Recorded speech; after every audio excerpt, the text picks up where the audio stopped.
Good morning, students. Welcome back to our DSSB TGT PGT English class. Today we are going to start our next test series. So, test number 3. Today we will discuss test number 3 and test number 3 का आज lecture number 1 है. Now, if you are not able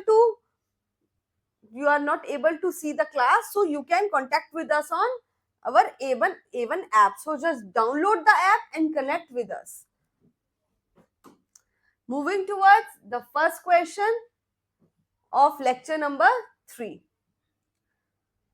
From the British romantic literature, match the given novels with their author. So जो भी ये हाँ novels दिए हैं उनको उनके ऑथर के साथ हमें मैच करना है. इसमें क्या ट्रिक होती है, अगर एग्जाम आपके सामने आए तो सबसे पहले आपको उन ऑथर्स को क्या कहते हैं देखना है, जो उन नॉवेल्स को देखना है जो आपको ऑलरेडी आते हैं या आपके कोर्स में कहीं ना कहीं आपने उनके बारे में सुना है. तो सबसे पहले जरूरी नहीं कि हमें द मॉन्क के बारे में पता हो या द वॉन्डरर के बारे में पता हो सकता है हमें सैटनिक वर्सेस के बारे में आता हो.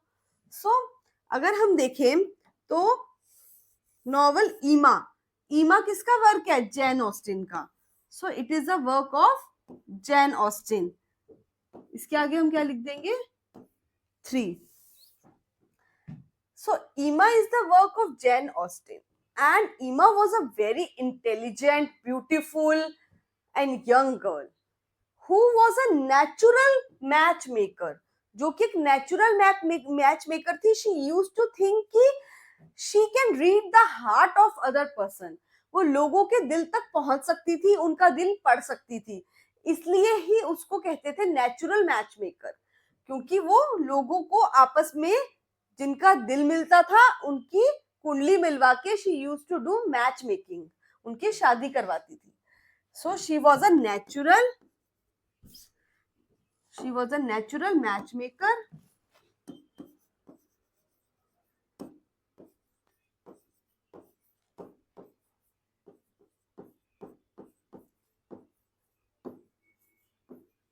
And if we talk about the satanic verses is the work of Salman Rushdie. ये सलमान रश्दी का वर्क है. सो इसके आगे हम लिख देंगे ऑप्शन नंबर 4. ये सलमान रश्दी का वर्क है. और सलमान रश्दी ने सैटनिक वर्सेस जो वर्क लिखा वो इतना ज्यादा कंट्रोवर्शियल हुआ इस 20th सेंचुरी में. It is the most controversial work. Salman Rushdie का ये सबसे ज्यादा कंट्रोवर्शियल वर्क है और वो है Satanic versus. And it is basically controversy of Islamic religion. जो कंट्रोवर्सी इसमें होती है सैटनिक वर्सेस में, वो कंट्रोवर्सी किस चीज पे होती है? इस्लामिक रिलीजन को लेके. So Satanic Verses is the controversial novel, controversy about Islamic religion.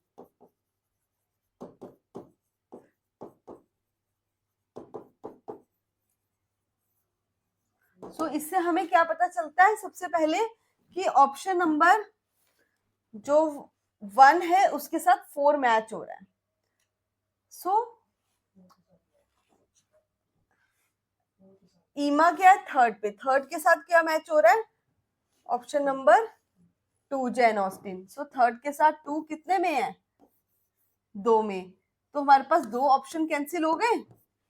ये 2 ऑप्शन कैंसिल हो गए. उसके बाद हमारे पास फोर्थ के साथ क्या ऑप्शन है? फोर्थ के साथ हमारा ऑप्शन है 1. सो फोर्थ का 1 किस में है? इसमें नहीं है, इसमें है. So we will go with the option number C. हमारा आंसर हुआ सी. तो हमें अगर 2 नॉवेल्स के बारे में पता था तो उससे हमने अपना आंसर डायरेक्ट निकाल लिया. सो मॉन्क, द मॉन्क का क्या होगा? मैथ्यू जी लुइस, यानी कि थर्ड वाला. और द वॉन्डरर का होगा फ्रांसिस बर्ने, यानी option number 4. Moving towards the next question. Which period in American literature is known as the Jazz Age? American literature में किसको जैज एज के नाम से कहा गया है और उस एज में क्या होता है? सबसे पहले जो जैज एज है, जैज एज क्या है? It is the basically jazz age वो पीरियड है जो कि प्रोस्पेरिटी से भरा हुआ पीरियड था. So it is basically the period of prosperity and social liberalism. So period of prosperity and liberal social activities.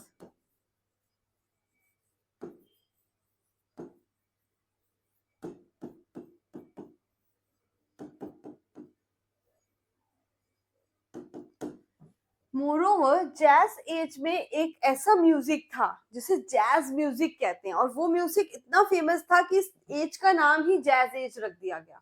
So jazz music की वजह से jazz music famous during this as.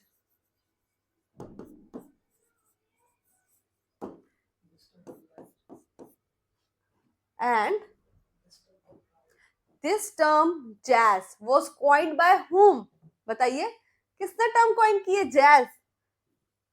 Reply comment box में reply आ रहे हैं. Yes yes Manju, very right. It is coined by F Scott Fitzgerald. So jazz term coined by, किसने coin किए term? F Scott Fitzgerald.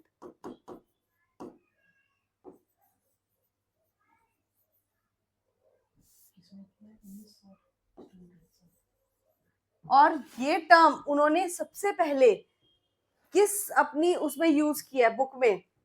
In his short story collection की उनकी एक book थी.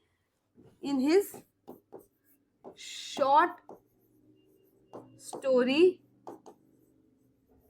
कलेक्शन उन्होंने ये टर्म यूज किया है जैज, जिसका नाम था tales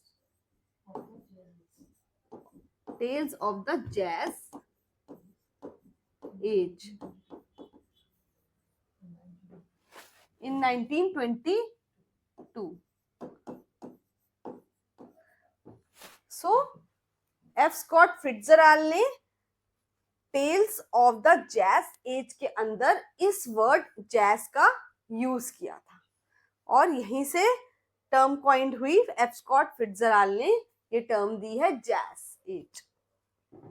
so answer will be option number A, that is 1920 से 1940 के बीच में. Moving towards the next question. The given lines by John Keats are taken from which of the following odes? ये जो लाइंस दी हुई है ये जॉन कीट्स ने किस ओड से ली है? मैंने जॉन कीट्स की बहुत सारी ओड्स आपको पहले के लेक्चर में भी पढ़ाई है. Seasons of mists and mellow fruitfulness, close bosom friend of the maturing sun, conspiring with him how to load and bless with the fruit, the vines that round the thatch caves run. So seasons of mists and mellow fruitfulness, ये line first जो line है वो आपको अपने दिमाग में बिठानी होगी ताकि आपको ये आंसर आ सके. सीजन ऑफ मिस्ट एंड मेलो फ्रूटफुलनेस, ये लाइन किसकी है? ओ टू ऑटम की. ओ टू ऑटम की है. और ये बाकी सारे जितने भी ओड्स हैं, ode to nightingale, ode to Grecian urn, dejection ode, ये सब भी वर्क किसके हैं? ये सब भी वर्क किसके हैं? जॉन कीट्स के. ठीक है. So ode to autumn by John Keats. और कब कब उन्होंने ये वर्क लिखा था? इन 1918, इन 1819। और 1819 जो था वो उनका कल्मिनेशन पॉइंट था, उनके करियर का सबसे कल्मिनेशन मीन सबसे टॉप पॉइंट था, क्योंकि उसी टाइम पे 1819 में उन्होंने सारे ओड्स वगैरह अपने मोस्ट इंपॉर्टेंट वर्क लिखे थे। सो 1918 क्या था? बेसिकली उनका कल्मिनेशन पॉइंट था, कल्मिनेशन पॉइंट था।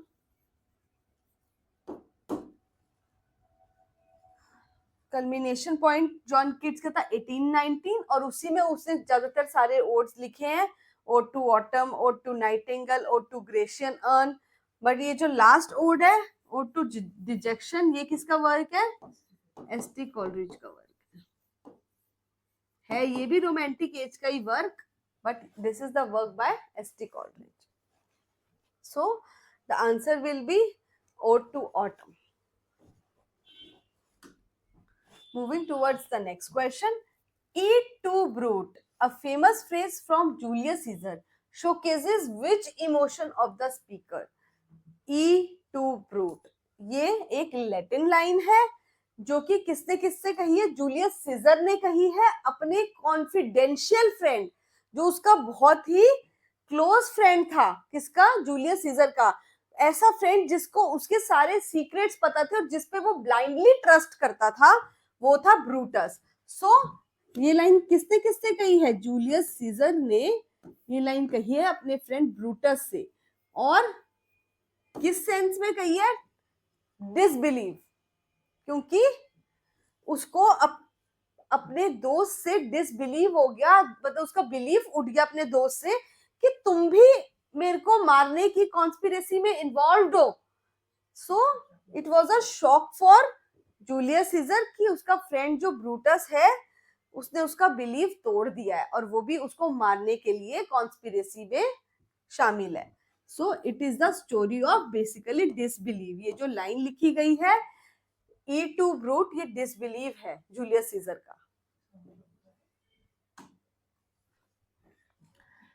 The suitable boy by Vikram Seth is a work of economical literature, a 6-volume poetry, a satirical work, the longest novel in English literature.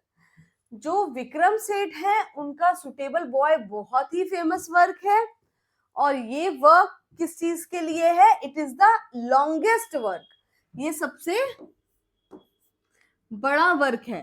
So it is the suitable boy is the longest work of English literature. ये question काफी बार paper में आ चुका है कि options में से बताइए English literature का लॉन्गेस्ट वर्क कौन सा है? तो कौन सा है? Suitable boy. लॉन्गेस्ट नॉवल है ये, we can write it as the longest novel. So the answer will be option number D.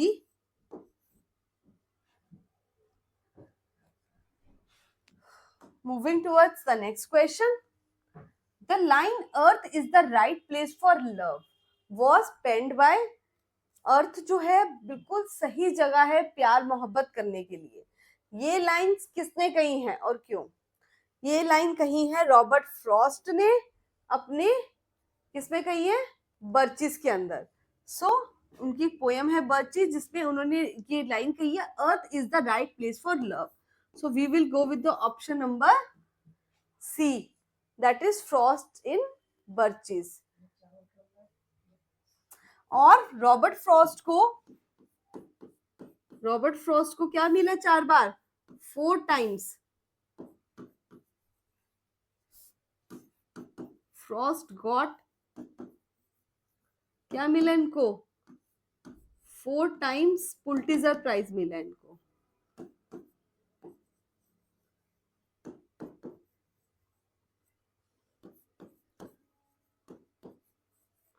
और कौन कौन से ईयर में इनको ये प्राइज मिला है?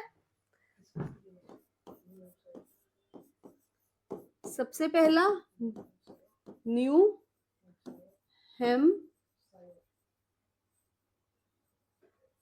हैम्पशायर इन 1924। 1924 में इनको न्यू हैम्पशायर के लिए पुलिट्जर प्राइज मिला। उसके बाद इन्हें कलेक्टेड पोएम्स के लिए मिला 1931 में। देन इन्हें मिला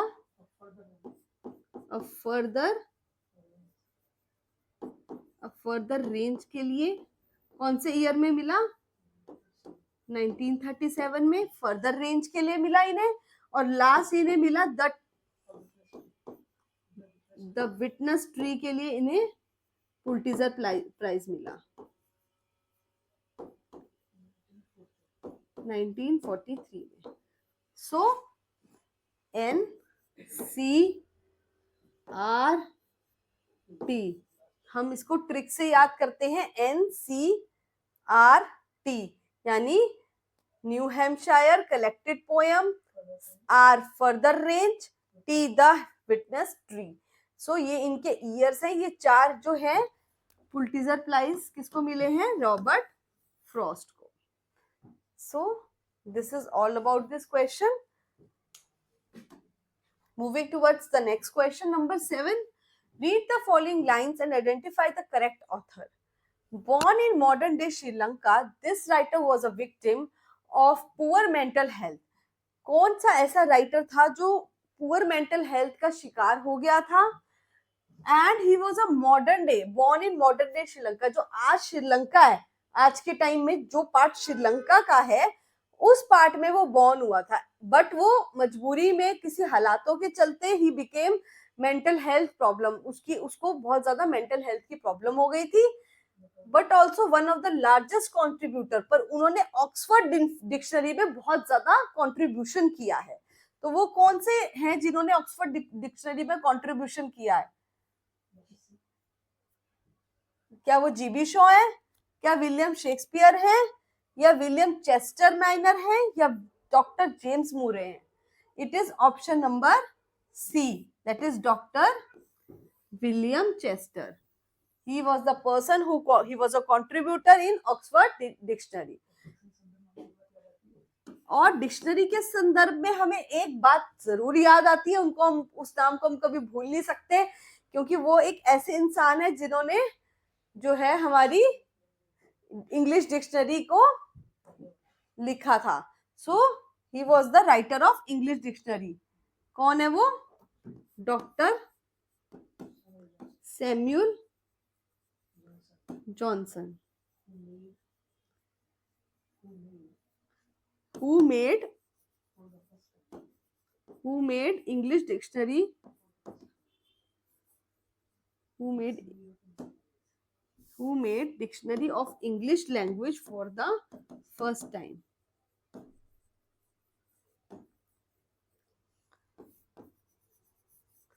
जिन्होंने इंग्लिश लैंग्वेज की डिक्शनरी को फर्स्ट टाइम लिखा।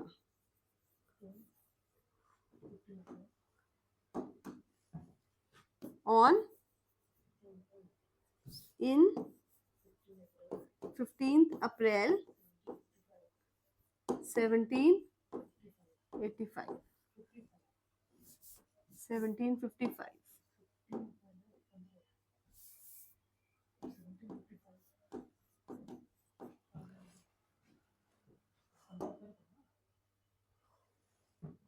सो 15 अप्रैल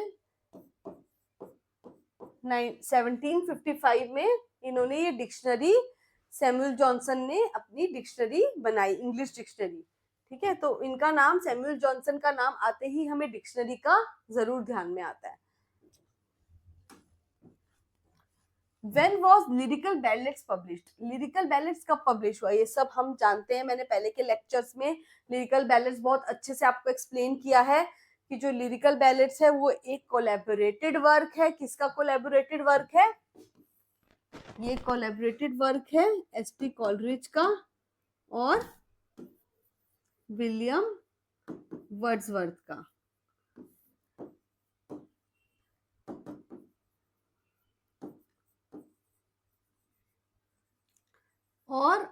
इसमें इन कितनी बुक्स हैं लिरिकल बैलेट्स में? इसमें 23 बुक्स हैं, जिसमें से 4 लिखी हैं एस.टी. कॉलरिज ने और 19 लिखी हैं, 19 वर्क किसके हैं? 19 वर्क है विलियम वर्ड्सवर्थ के। सो लिरिकल बैलेट्स जो है वो सबसे पहले कब पब्लिश हुई थी? 1798 में पब्लिश हुई थी। और यहीं से किसकी शुरुआत होती है 1798 से? Romantic era. रोमांटिक एरा की बिगिनिंग 1798 में हमारी रोमांटिक एज जो है वो स्टार्ट हो जाती है, और वहीं से लिरिकल बैलेट्स भी पहला वर्क है जो लिखा जाता है 1978 में। सो द आंसर विल बी 1798। इस कलेक्शन की लिरिकल बैलेट्स की पहली पोयम का नाम मैंने आपको पिछले लेक्चर में बताया था, जल्दी बताइए कौन बताएगा? बेटा बताइए, लिरिकल बैलेट्स की पहली पोयम कौन सी है? The rhyme of the ancient mariner, जो कि एस.टी. कॉलरिज की पोयम है। सो एस.टी. कॉलरिज ने जो है पहली पोयम लिखी थी इसकी लिरिकल बैलेट्स की, जो कि है the rhyme of the ancient mariner, which is a work by S.T. Coleridge। और जो इस बुक का लास्ट वर्क है वो भी मैं बता देती हूँ आपको, वो किसने लिखा है? विलियम वर्ड्सवर्थ ने लिखा है, जिसका नाम है द टिंटन एबे। द टिंटन एबे by W Wordsworth.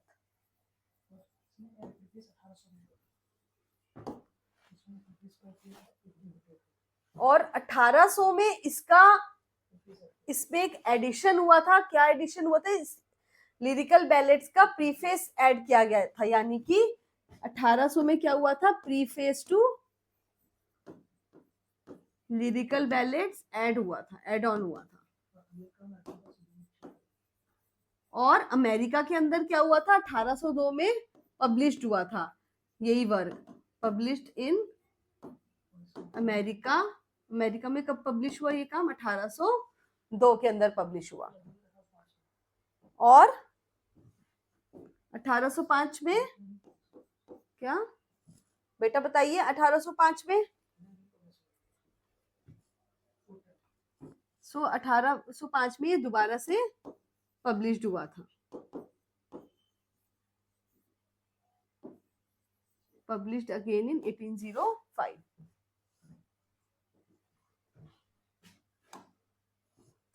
How many books does John Milton's paradise lost contain?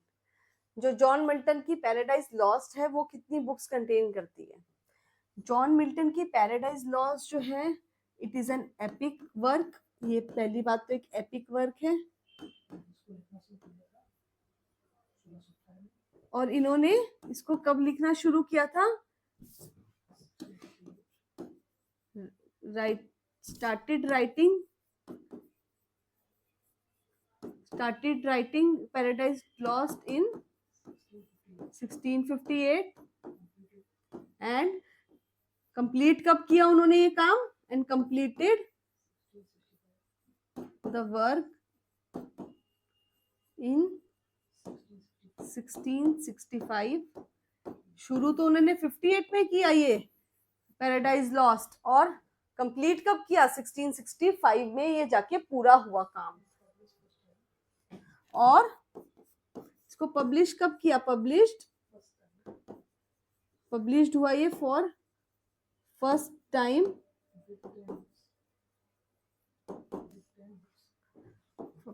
Time कितनी बुक्स में पब्लिश हुआ? With 10 books. 10 बुक्स के साथ पब्लिश हुआ 1667 में, और बाद में दोबारा पब्लिश हुआ कितनी बुक्स में? 12 बुक्स में।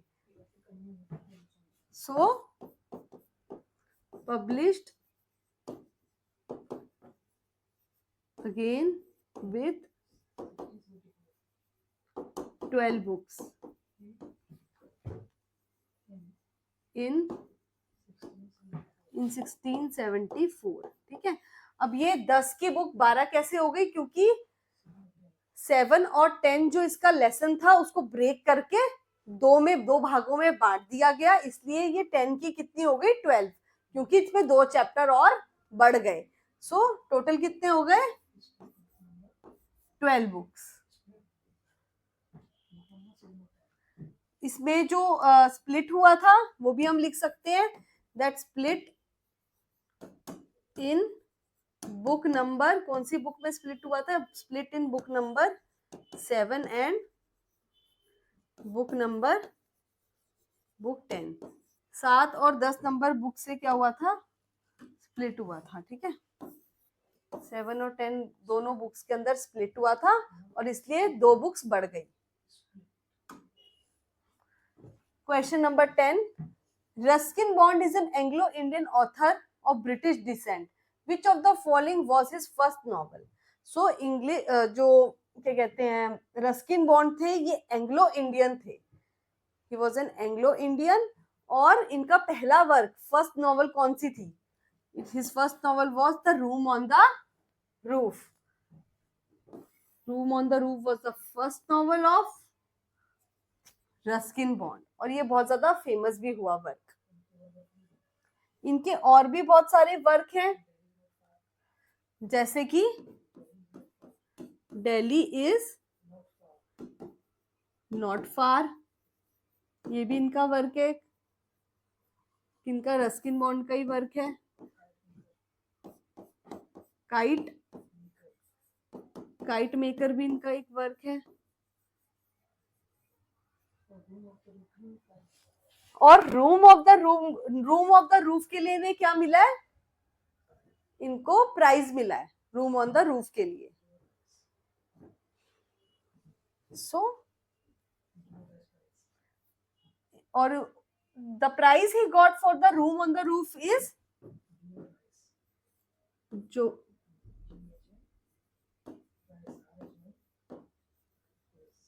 जॉन राइस, उनको मिला है जॉन राइस प्राइज इसके लिए।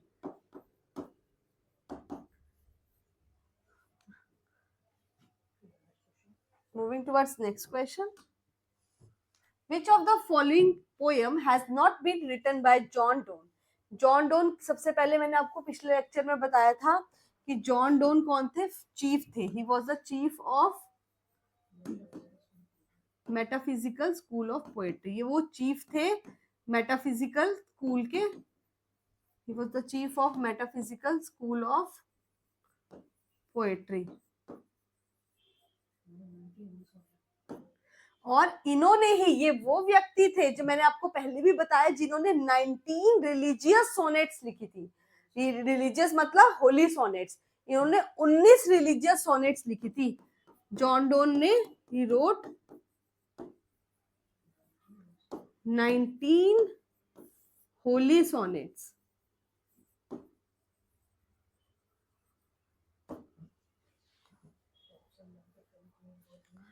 अब हमें बताना है बेसिकली कि इनमें से जो है कौन सा जो वर्क है जो जॉन डोन का नहीं है। तो साफ साफ मुझे दिख रहा है हमारे फेवरेट एडमंड स्पेंसर जी का वर्क फेरी क्वीन। सो फेरी क्वीन जो है इनका वर्क नहीं है, ये एडमंड स्पेंसर का वर्क है। और फेरी क्वीन जो वर्क है एडमंड स्पेंसर ने लिखा था क्वीन एलिजाबेथ की तारीफ में, it was in the praise of queen Elizabeth. So Edmund Spenser ने फेरी क्वीन लिखा था, क्वीन एलिजाबेथ थी उस टाइम पे, उनकी प्रेज में ये वर्क उन्होंने लिखा था। So answer will be the Faerie Queene. और जो बाकी ऑप्शंस हैं, द कैनोनाइजेशन, द वैलिडिक्शन और एलिजी टू हिज मिस्ट्रेस, ये वर्क सारे किसके हैं, जॉन डोन के। सो ऑप्शन कौन कौन से वर्क है उनके, 1, 2 और 4, 1, 3rd and 4th, यानी option number B. We will go with the option number B, 1, third and fourth, इनके ये तीनों वर्क्स हैं। Question number, which of the following works by Shakespeare is not a comedy? इसमें से कौन सा ऐसा वर्क है शेक्सपियर का जो कि कॉमेडी ना होकर ट्रेजेडी है? हमने इनकी जो ट्रेजेडीज पढ़ी थी वो क्या क्या ट्रेजेडीज थी? मैंने आपको ट्रिक भी सिखाई थी कि इस तरीके से हम लिखकर उनकी ट्रेजेडीज को जान सकते हैं। इनकी 4 ये ग्रेट ट्रेजेडीज थी, मुख्य ट्रेजेडीज, यानी Hamlet, Othello, King Lear and Macbeth. ये 4 इनकी फेमस ट्रेजेडीज थी।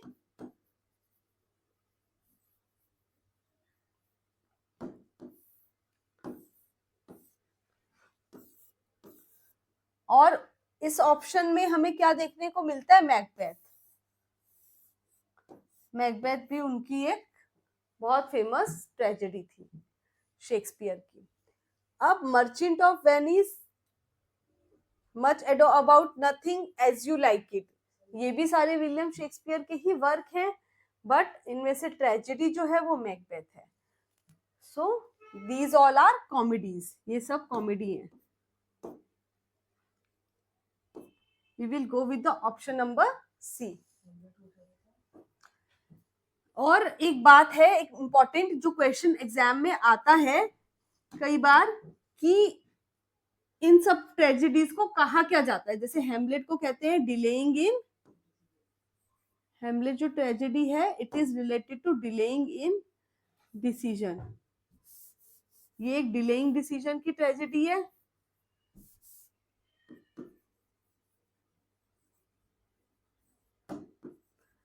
ओथेलो क्या है? जेलेसी, ये एक जेलेसी की ट्रेजेडी है जिसमें जेलेसी रिफ्लेक्ट होती है। King Lear, misplaced trust, misplaced trust यानी कि ट्रस्ट जो है वो जब डिसट्रस्ट में बदल जाता है, धोखा मिलता है उसको अपनी डॉटर से, तो ये मिसप्लेस्ड ट्रस्ट की कहानी है। मैकबेथ, ओवरलैपिंग एम्बिशंस, इतनी महत्वाकांक्षाएं बढ़ जाती है कि वो ओवरलैप करती हैं, ओवरलैपिंग एम्बिशंस।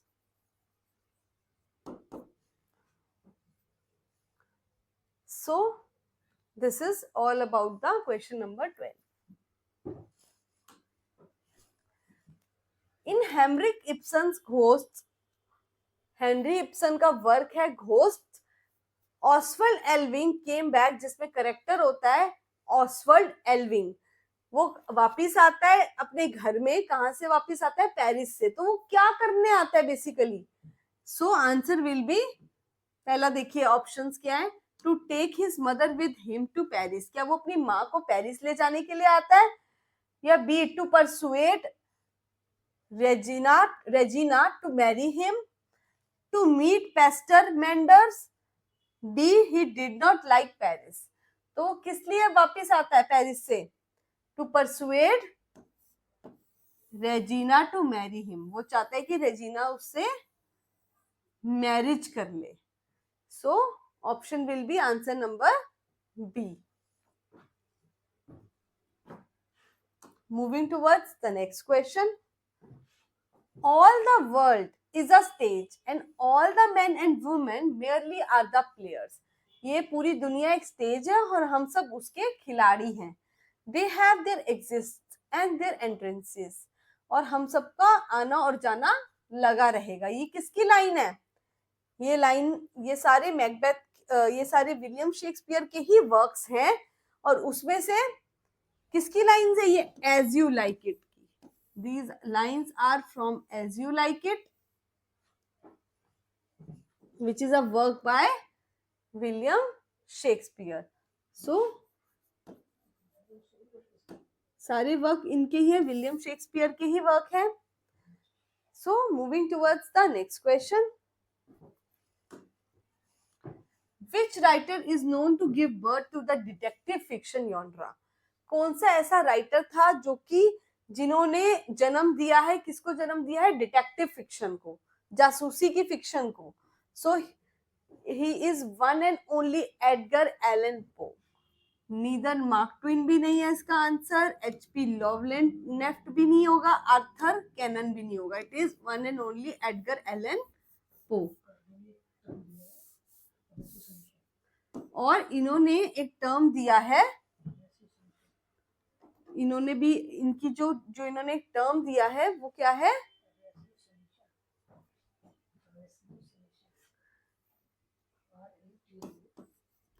RATIOCI,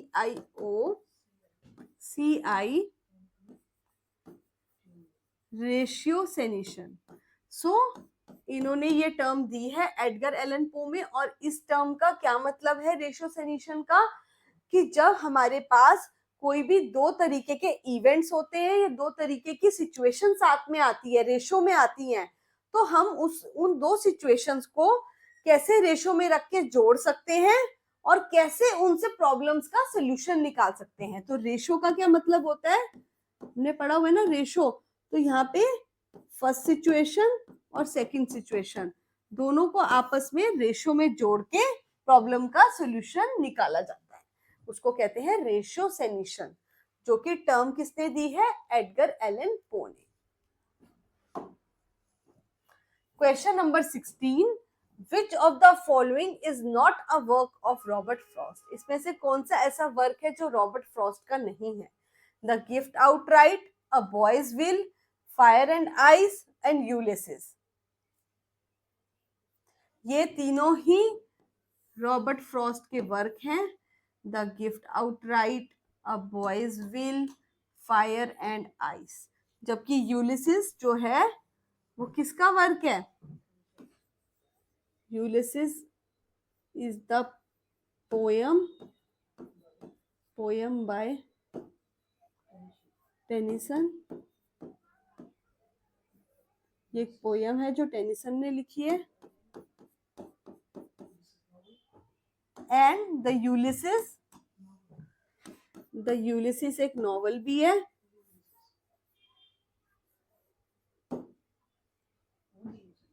यूलिसिस एक नॉवल भी है जो किसका वर्क है? Novel by James Joyce.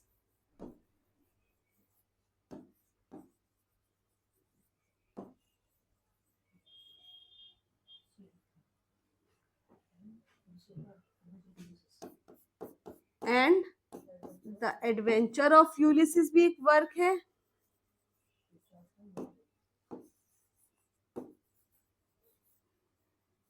जो कि किसका वर्क है? चार्ल्स लैम्ब का वर्क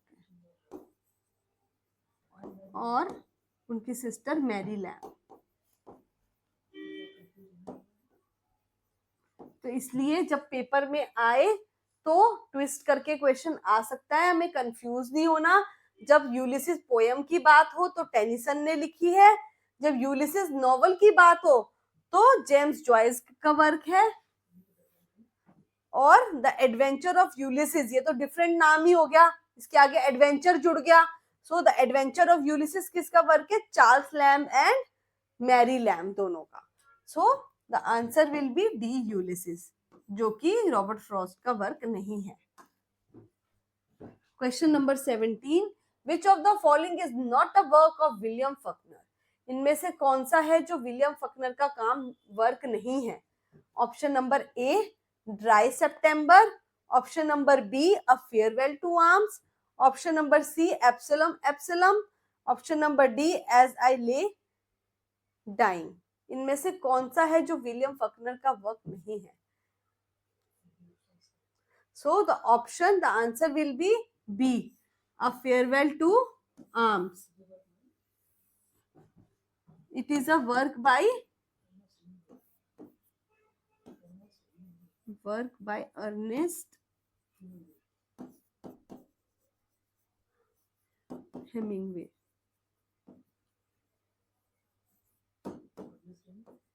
और कब पब्लिश हुआ ये? Published in 1929. सो विलियम फकनर के ये सारे वर्क हैं। सिर्फ अ फेयरवेल टू आर्म्स किसका वर्क है? अर्नेस्ट हेमिंग्वे का वर्क है। और एक बात और, विलियम फकनर और अर्नेस्ट हेमिंग्वे क्या है? ये दोनों ही अमेरिकन ऑथर्स हैं, दोनों ही अमेरिकन ऑथर हैं और दोनों को ही नोबेल प्राइज मिला है, दोनों को ही नोबेल प्राइज मिला है। Moving towards next question, who coined the term रेशियोसिनेशन?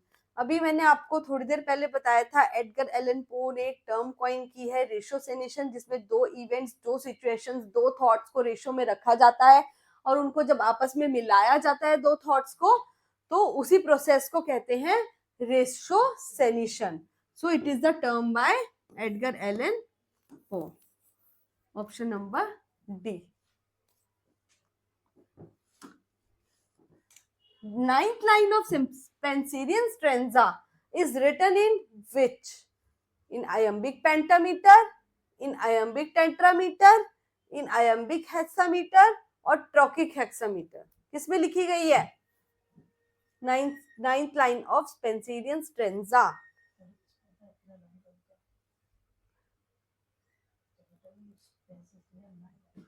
Spencerian stanza जो होता है वो 9 लाइंस का होता है। इट इज ऑफ 9 लाइंस, जिसमें 8 लाइंस किसमें होती है? आयम्बिक पेंटामीटर में होती है और 9th जो लाइन होती है,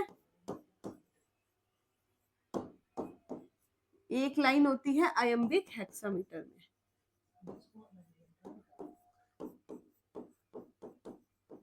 और इसी जो ये एक लाइन, 9वीं लाइन जो आयम्बिक हेक्सामीटर में है, इसी लाइन को एक और नाम दिया जाता है, क्वेश्चन में ट्विस्ट करके पूछ सकते हैं। इसी 9th लाइन को बोला जाता है alexandrine.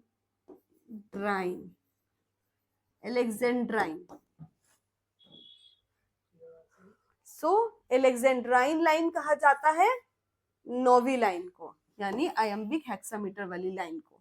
So our answer will be C. Question number 20, which of the following is the most popular metre used in the limerick? सबसे ज्यादा पॉपुलर मीटर कौन सा है जो कि यूज किया जाता है? Which of the following is the most popular metre used in the limerick? So सबसे पहले लाइमरिक क्या होता है और ये टर्म लिया कहां से गया है? इट इज द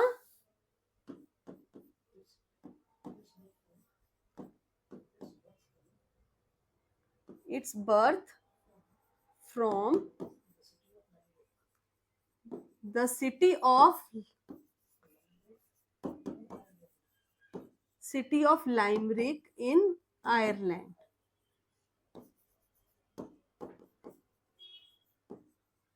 इसका जन्म जो है वो कहां से हुआ है? एक सिटी से हुआ है जिसका नाम है लाइमरिक, जो कि आयरलैंड के अंदर एक सिटी है। ठीक है, so answer will be anapestic metre, option A. Limerick के अंदर जोन सा मीटर यूज्ड होता है उस मीटर का नाम है एनापेस्टिक मीटर, यानी option number A.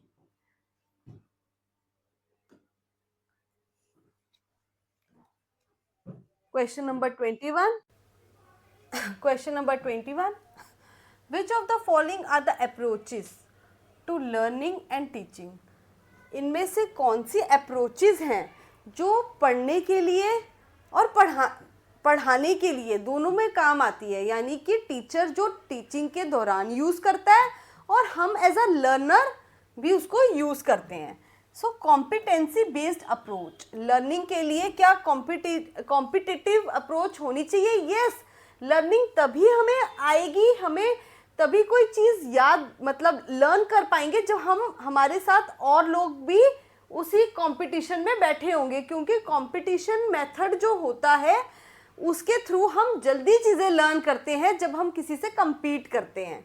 So first approach is competency based approach. Second, subject centred approach. ये अगर हमें कोई भी सब्जेक्ट में एक्सेल करना है या कोई भी सब्जेक्ट लर्न करना है तो उसके लिए हमें उस सब्जेक्ट को सेंटर बनाना पड़ेगा. Third, constructivist approach. Constructivist approach होती है जो चाइल्ड सेंटर्ड अप्रोच होती है, यानी कि जो बच्चे जो है उन फोकस जो होता है वो बच्चों की लर्निंग पे किया जाता है कि बच्चे क्या चाहते हैं, उनको कैसे समझ आएगा. जैसे learning by doing, learning by resources, teaching ads. तो बच्चों की लर्निंग के लिए अप्रोच को कहेंगे constructivist approach. Fourth, learner centre approach. जो लर्नर्स हैं उनके ऊपर फोकस किया जाए और लर्नर सेंटर अप्रोच कहेंगे उसे. तो ये सारी जो अप्रोचेस हैं वो लर्निंग करने के लिए बहुत ज़रूरी हैं, इसलिए answer will be C. Second, first, second, third and fourth, चारों अप्रोचेस जो है इंपॉर्टेंट है. Which of the following is combination is correct. इनमें से कौन सा कॉम्बिनेशन करेक्ट है? Assessment for learning, assessment of learning. जब हम असेसमेंट फॉर लर्निंग करते हैं, यानी कि ऐसी असेसमेंट लेना जिसको लेने से हमारी लर्निंग होती है, असेसमेंट फॉर लर्निंग, तो उसी क्या कहेंगे? Formative assessment. और जब असेसमेंट उस चीज़ की लेते हैं हम कि हमें कितना याद हो गया, तो उसको कहते हैं असेसमेंट ऑफ लर्निंग, कि हमने कितना लर्न कर लिया, तो उसको कहते हैं समेटिव असेसमेंट. सो ये वाइसा वर्सा लिखा हुआ है, यानी कि असेसमेंट ऑफ लर्निंग हो गई समेटिव असेसमेंट, और असेसमेंट फॉर लर्निंग हो गई फॉर्मेटिव असेसमेंट. क्योंकि क्या होता है कि जो हमारे पीरियोडिक्स होते हैं, जो फॉर्मेटिव को क्या कहते हैं, जैसे FA1, FA2, फॉर्मेटिव 2, फॉर्मेटिव 3, ये एक तरीके के ऐसे असेसमेंट्स होते हैं जिसमें प्रोजेक्ट्स शामिल होते हैं, बच्चे की क्या कहते हैं ओरल डिस्कशन शामिल होती है, बच्चे की प्रेजेंटेशंस शामिल की जाती हैं. तो इस इनफॉर्मेटिव असेसमेंट से बच्चे की लर्निंग होती है इन असेसमेंट से, तो इसलिए इसको कहा जाता है असेसमेंट फॉर लर्निंग, क्योंकि लर्निंग करवाने के लिए ही ये असेसमेंट ली जाती है. So option will be B, A, neither 1 nor 2. Question 23. Which of the following statement is correct? The idea of providing quality education by valuing the individual need in a group as a unit is called as inclusive education. So, the idea of providing quality education, जो एक idea है, किस चीज़ का idea? Quality education को provide करने का idea by valuing the individual needs, यानी कि हर एक जो पर्सन क्लास में बैठा है, चाहे वो हैंडीकैप्ड हो, चाहे वो मेंटली डिसेबल्ड हो, चाहे उसमें कोई भी तरीके की कमी हो, तो इंडिविजुअल लेवल पे हर एक की कमी को कैटर करना, हर एक की नीड को एक्नॉलेज करना, उसको क्या कहेंगे? उसको कहेंगे इंक्लूसिव एजुकेशन. यानी कि कोई कैसा भी हो, सबको एक साथ लेकर चलना, एक क्लास में लेके पढ़ाना, उसको कहेंगे इंक्लूसिव एजुकेशन, जो कि बिल्कुल करेक्ट है. Inclusion is about building the inner strength and mounting confidence among the children. एक व्यक्तियों में, बच्चों में अंदर से कॉन्फिडेंस बिल्ड करना कि तुम सबके साथ बैठ के पढ़ सकते हो और you are equal with everyone. जो इक्वालिटी है क्लास में, इक्वालिटी का बैकग्राउंड क्रिएट करना इज कॉल्ड इंक्लूजन, इंक्लूड करके पढ़ाना. So both are correct, both 1 and 2 are correct options. Question 24, beliefs and assumptions about the influence the actual teaching learning processes and practices. जो हमारी मान्यताएं हैं, जो हमारी बिलीव्स हैं, जो हम सोच लेते हैं, अज्यूम कर लेते हैं बातें, वो the beliefs and assumptions about the influence of actual teaching learning processes and practices. First modes of evaluation, second role of teachers. So modes of evaluation यानी कि मूल्यांकन करने के मोड्स भी इंपॉर्टेंट हैं और टीचर जो है टीचर का रोल भी बहुत इंपॉर्टेंट है. So option will be both the options are important. Examination भी इंपॉर्टेंट है और टीचर का रोल भी इंपॉर्टेंट है. किस चीज में? टीचिंग लर्निंग प्रोसेसेस में. Number 25, which of the following ways of communication, जो हमने डिस्कस किया था अभी क्वेश्चन ये वाला, कि कौन से ऐसे वेज है जिसके थ्रू हम लैंग्वेज को जो है रिस्ट्रिक्ट करता है, जो वर्सिटैलिटी की लैंग्वेज को. सो लैंग्वेज की जो वर्सिटैलिटी है उसको क्या ये फर्स्ट ऑप्शन रिस्ट्रिक्ट करता है या फिर सेकंड ऑप्शन? फर्स्ट है language only as a means of communication. बिल्कुल गलत है. मतलब लैंग्वेज जो है वो क्या सिर्फ एक मीन्स ऑफ कम्युनिकेशन है? नहीं, और भी चीजों में यूज होता है. Second, language as a pairing of a grammar and dictionary. क्या लैंग्वेज सिर्फ ग्रामर और डिक्शनरी के लिए यूज होती है? नहीं. तो वो वही कह रहा है क्वेश्चन में कि लैंग्वेज जो है वो वर्सेटाइल है, बट उसको लैंग्वेज की वर्सेटैलिटी को कौन सा जो है वो रिस्ट्रिक्ट करता है? ऑप्शन दोनों ही रिस्ट्रिक्ट करते हैं, बोथ 1 and 2 दोनों ही ऑप्शन लैंग्वेज की वर्सेटैलिटी को रोक देते हैं. क्यों रोक देते हैं? क्योंकि एक कह रहा है कि सिर्फ कम्युनिकेशन के लिए यूज करो और दूसरा कह रहा है कि सिर्फ ग्रामर और डिक्शनरी में यूज करो, जबकि लैंग्वेज दोनों चीजों में यूज होती है. तो ये जो लैंग्वेज अगर हम as a means of communication देखें तो ये कॉमन पीपल के पॉइंट ऑफ व्यू से है. कॉमन पीपल इसको सिर्फ कम्युनिकेशन में यूज करते हैं, बट लिंग्विस्टिक इसको ग्रामर और डिक्शनरी दोनों में यूज करते हैं. तो इसलिए आंसर होगा बोथ 1 and 2.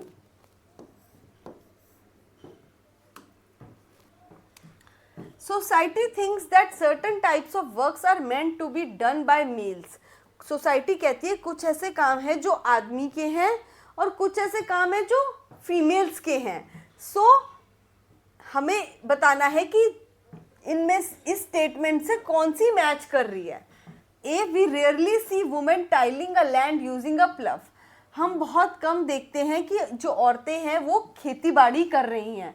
हाँ, बिल्कुल सही है, क्योंकि खेती बाड़ी किसका काम है? बॉयज़ का, क्योंकि इट्स अ हार्ड वर्क. उसमें काफ़ी हैवी इंस्ट्रूमेंट्स पकड़ने पड़ते हैं और काफ़ी मेहनत का काम है, तो इसलिए हम लेडीज़ को कम देखते हैं ये काम करते हुए. Second, we rarely see males washing clothes. क्या हमने आदमियों को देखा है कपड़े धोते हुए? बहुत रेयर. तो इसलिए क्वेश्चन पूछ रहा है हमसे कि कुछ काम ऐसे होते हैं जो सिर्फ आदमी करते हैं और कुछ काम ऐसे होते हैं जो ज़्यादातर सिर्फ औरतें करती हैं. तो पहला ऑप्शन भी सही है और दूसरा ऑप्शन भी सही है. Answer will be both A and B. Question number 27, while thinking about the marks and grades, several questions may come to the mind of a teacher. So जब भी मार्क्स और ग्रेड्स की सेटिंग की बात आती है तो टीचर के माइंड में कुछ सवाल चल रहे होते हैं. इनमें से कौन कौन से सवाल हैं जो एक टीचर के माइंड में चल रहे हैं? Do they tell anything about the extent and pace of learning. क्या वो बच्चे की लर्निंग का पेस के बारे में और एक्सटेंट के बारे में डिस्कशन है? Do they provide information on the areas of strength and weaknesses of the students. क्या वो बच्चे के स्ट्रेंथ और वीकनेसेस पे फोकस कर रहे हैं learning? Do they indicate about the difficulties a student is facing during learning. क्या वो जो टीचर है वो इस चीज पे डिस्कशन करती है कि क्या क्या बच्चों को डिफिकल्टीज फेस करनी पड़ती हैं, student is facing during the learning. सो ये सब क्वेश्चंस टीचर के माइंड में चल रहे होते हैं। पहला, बच्चे की लर्निंग का पेस, स्पीड क्या है, लर्निंग की पेस क्या है। दूसरा, द स्ट्रेंथ एरियाज, जो बच्चे की वीकनेसेस हैं और बच्चे की ताकत हैं। तीसरा, वो डिफिकल्टीज जो बच्चा फेस कर रहा है लर्निंग के दौरान। तो ये सब चीजें एक टीचर सोच के प्लान करती है। Option will be B 1, 2 and 3. Which of the following is the example of primary level of teaching? So, primary level of teaching जो है, इनमें से प्राइमरी लेवल पे किस टाइप की टीचिंग करी जाती है? पहला है memory level of teaching, MLT कहते हैं इसको। दूसरा है ULT, understanding level of teaching. तीसरा है RLT, यानी कि रिफ्लेक्टिव लेवल ऑफ टीचिंग। सो जब बच्चा छोटा होता है और प्राइमरी क्लासेस में होता है, जो उसकी टीचर समझाती है या जो उसकी टीचर कॉपी में लिखवाती है वो उसी को ही मेमोराइज करता है, सिर्फ याद करता है। तो प्राइमरी लेवल पर कौन सी टीचिंग होगी इनमें से? प्राइमरी लेवल पे होगी मेमोरी लेवल ऑफ टीचिंग, यानी कि ऑप्शन नंबर ए, क्योंकि इस टीचिंग में बच्चा मेमोराइज करता है चीजें को छोटे लेवल पे प्राइमरी क्लासेस में। और अंडरस्टैंडिंग लेवल पे मिडल, जब हम थोड़े से प्राइमरी लेवल से ऊपर जाते हैं प्राइमरी क्लासेस से, तो हम अंडरस्टैंड करते हैं, चीज़ों को समझे बिना नहीं याद करते। तीसरा है रिफ्लेक्टिव लेवल, जो कि सबसे ऊंचा लेवल होता है, जब हम चीज़ों को अंडरस्टैंड भी कर लेते हैं, मेमोराइज भी कर लेते हैं, उसके बाद बस हम रिफ्लेक्ट करना शुरू करते हैं, रिस्पॉन्स देना शुरू करते हैं, उस एब्स्ट्रैक्ट थिंकिंग हम शुरू कर देते हैं। तो answer will B MLT। Make room for shared experiences. Which of the following statement is correct regarding the given statement? They are an invaluable source of language work. They create an atmosphere of involvement and togetherness. So, just think upon the answer.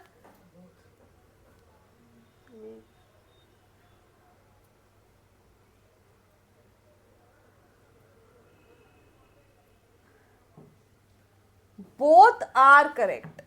They are an invaluable source of language. जब हम अपनी दोस्तों से group में बैठ के discussion करते हैं तो उससे हमारी लैंग्वेज इंप्रूव होती है, क्योंकि वो कुछ वर्ड्स का यूज़ करते हैं, हम कुछ वर्ड्स का यूज़ करते हैं, और जब exchange of thoughts and ideas होता है तो हमारी लैंग्वेज लेवल इंक्रीज होता है, वर्ड्स की वोकैबुलरी इंक्रीज होती है।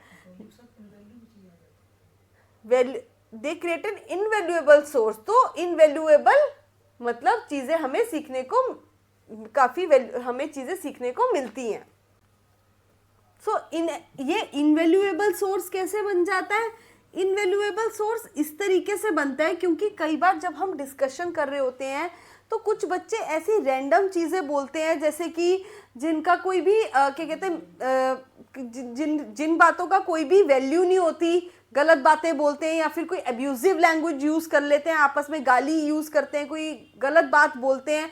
तो कई बार डिस्कशन के दौरान कोई गलत बातें या कोई गलत चीज़ें, इनवैल्यूएबल चीज़ें भी शेयर हो जाती है बच्चों के आपस में। तो वो यही कह रहा है कि there are invaluable source of language work. जब बच्चे एक्सपीरियंस शेयर करते हैं तो कुछ गलत बातें भी, कुछ इनवैल्यूएबल सोर्स भी आपस में शेयर हो जाता है। दे क्रिएट एन एटमॉस्फेयर, हाँ वो क्रिएट करते हैं एक एटमॉस्फेयर, किसका? आपस में इन्वॉल्व होते हैं, आपस में टुगेदरनेस और वर्क टुगेदर की स्ट्रेंथ बढ़ती है, आपस में एक दूसरे के साथ मिलजुल के काम करने की स्पिरिट आती है। So answer will be both 1 and 2। An artist uses paper, canvas, clay, metal, paint, etc., which can be molded or transformed to create some physical or art object. Which of the following are those physical or art objects? So, एक artist है, वो paper use करता है, canvas use करता है, clay use करता है, paint use करता है, मेटल यूज करता है, किस लिए? विच कैन बी मोल्डेड और transform to create some physical. तो ये सब किस लिए यूज करता है? वो ट्रांसफॉर्म करने के लिए। किसको? कोई फिजिकल ऑब्जेक्ट को ट्रांसफॉर्म करने के लिए। ठीक है, तो ऑप्शन विल बी फर्स्ट है drawing, second painting, third sculpture and fourth design. तो ये सारी चीजें जो हैं, इसके थ्रू हम किसी भी चीज को ट्रांसफॉर्म या मोल्ड कर सकते हैं। तो बच्चा उससे पेंटिंग भी कर सकता है, ड्राइंग भी कर सकता है, स्कल्पचर भी कर सकता है और डिजाइनिंग भी कर सकता है। और हम क्ले, मेटल, कैनवास, पेपर, इसके माध्यम से क्या करेंगे? यही तो करेंगे, ड्राइंग, स्कल्पचर, पेंटिंग और डिजाइन। तो वही क्वेश्चन में वो पूछ रहा है, एक आर्टिस्ट जो है paper, clay, metal, paint etcetera को यूज करता है और मोल्ड करता है। क्या करने के लिए मोल्ड करता है? ड्राइंग करने के लिए, स्कल्पचर करने के लिए, पेंटिंग करने के लिए और डिजाइन। ये सारी चीजें करने के लिए एक आर्टिस्ट जो है पेपर को, क्ले को, मेटल को मोल्ड करता है। तो answer will be option A. So, thank you everyone. So, join us on our YouTube channel English 360 degree, Telegram channel, Facebook and Instagram. And you can download our A1 app and see our all the lectures. So, learn today to lead.